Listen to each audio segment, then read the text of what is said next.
Good afternoon student. आज हम पढ़ते हैं क्लास 7th में सोशल साइंस सब्जेक्ट में पार्ट 7 जिसका नाम है पृथ्वी की गति। तो इसके जो पहले वीडियो हमने बनाया है उसमें पार्ट 7 को समझा दिया है ना। आज हम जो वीडियो बनाएंगे इसका तो इसमें अभ्यास प्रश्न हल करेंगे।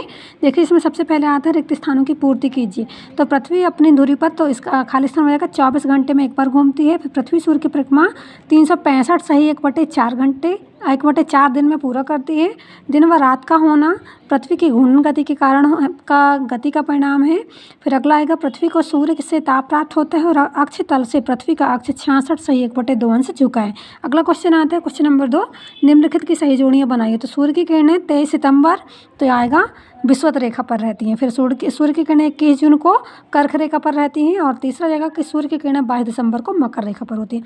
अब क्वेश्चन आता है हमारे पास लघुत्तरी का कि घूर्णन गति से क्या है। तो देखिए इसका आंसर क्या होगा। ये देखिए ये यहाँ से है लघु का पहला घूर्णन गति से क्या है। इसका आंसर आप यहाँ से लिखेंगे कि पृथ्वी अपने अक्ष पर 24 घंटे में एक बार पूरा घूम जाती है। ठीक है, यहाँ तक लिखेंगे। फिर इसके बाद लिखेंगे कि पृथ्वी की इस गति को घूर्णन गति कहते हैं।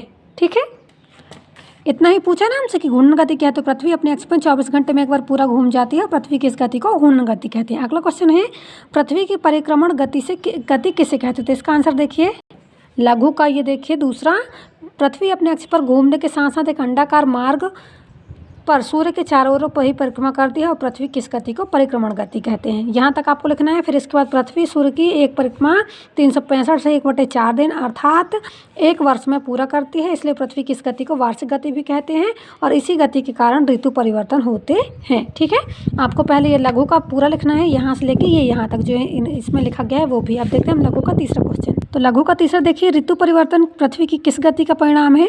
तो हम आंसर में लिखेंगे ऋतु परिवर्तन पृथ्वी की किसकी जगह आंसर में हमारा परिक्रमण गति का परिणाम है।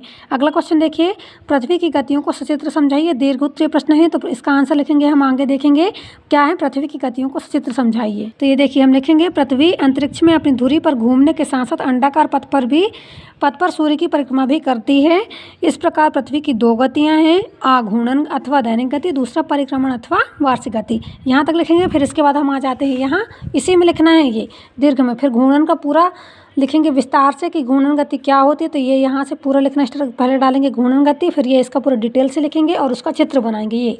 फिर उसके बाद दूसरा नंबर डालेंगे, लिखेंगे परिक्रमण गति और उसका भी ये यहाँ से लेके पूरा कहाँ तक लिख देंगे, यहाँ तक लिख देंगे, गति भी कहते हैं।